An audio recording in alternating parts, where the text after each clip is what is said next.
smaller lady next to him. And I still remember it vividly today, and again I started crying because I'd never seen these people before. And my mum and dad come rushing in, and I'm crying to them, but what was strange was the fact that my entire pillow was covered in blood. Hi guys, welcome back to Mukbang ASMR.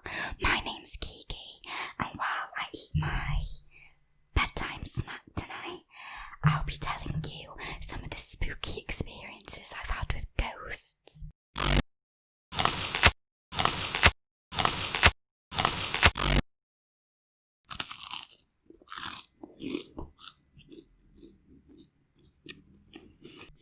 Before I get started, I'm going to have a piece of toast.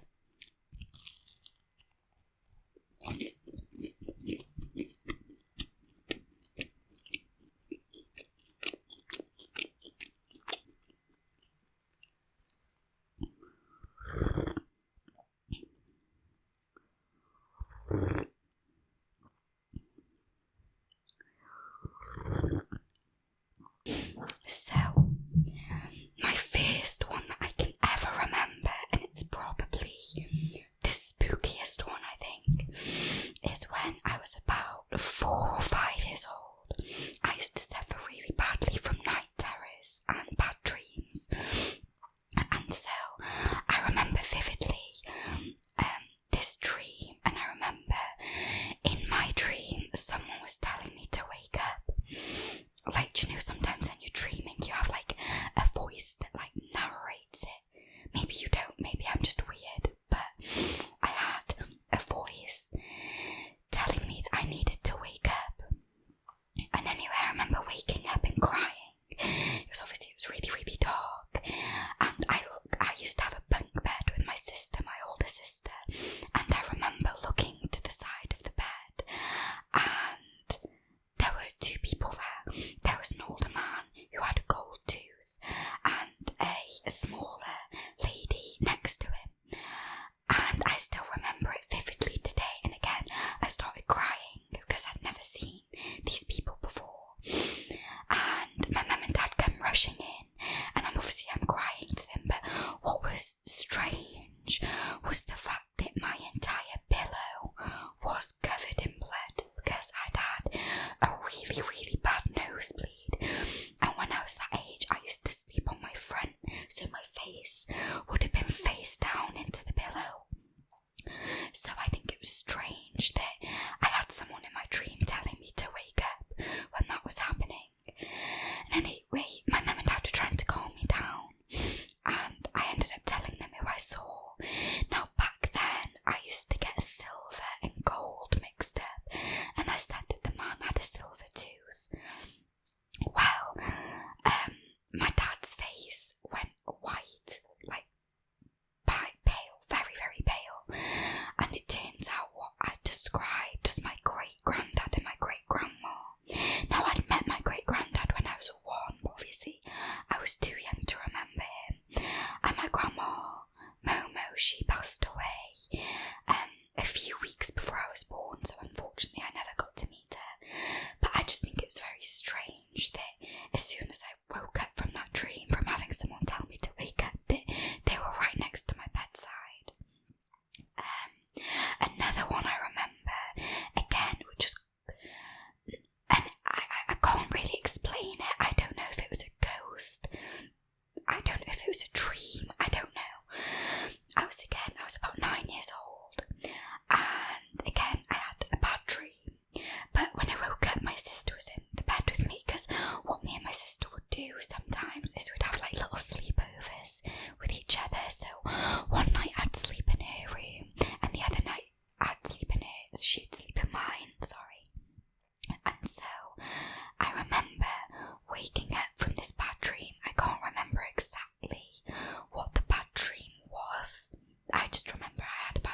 morning she wasn't in bed with you.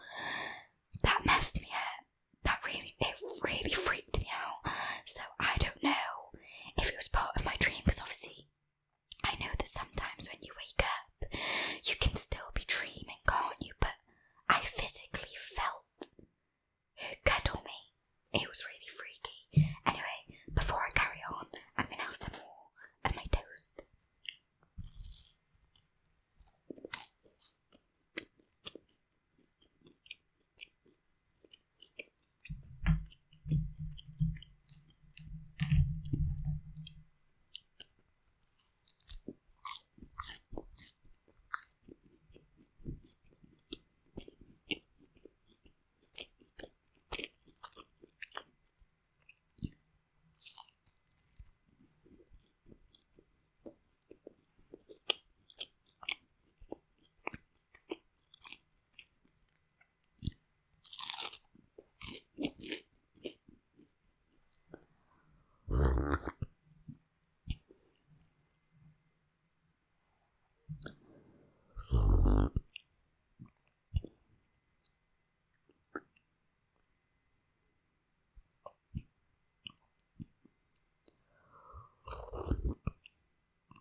So, the third story now, I think this is my freakiest, and I think at the time my mum, I don't know if my mum really believed me, but I remember one night, it was a school night, and I remember I was asleep.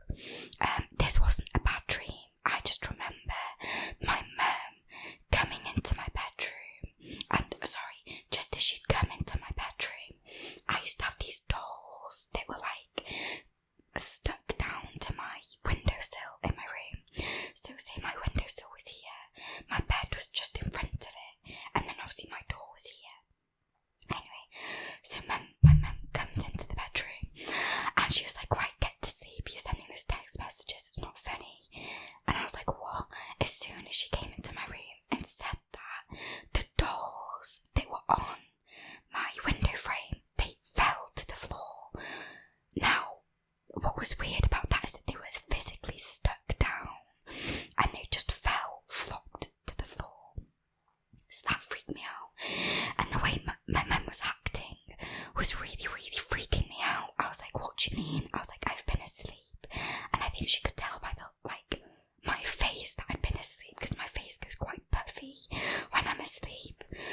And she said that she'd been sent a text message saying, come and get her. It really freaked me out, and I started crying instantly, and I ran into my mum's room. I was like, I'm not sleeping in my bedroom tonight. I was like, I'm not doing it. I was about, I want to say 13 or 14. I was like, I'm not sleeping in my room. She was like, it's not funny. She was like, I know it was you. I was like, my phone wasn't even anywhere near me, because the thing is, I didn't have a charger port near my bed, so it had to be charged at the other end of my bedroom, so my phone was all the way over there. And I said to my mum, I was like, how would you have expected me to send that text message, run to my bed, get into my covers before you came into my bedroom? Because her bedroom was right next to mine, like right next to mine, like here. I was like, there's no way I would have had time to do that. Anyway, she let me sleep on her bedroom floor that night, because I was like, I'm not sleeping in my bedroom. I'm not doing it. I'm not happening. Trying to think of, and then another one. Again, this is when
hope to see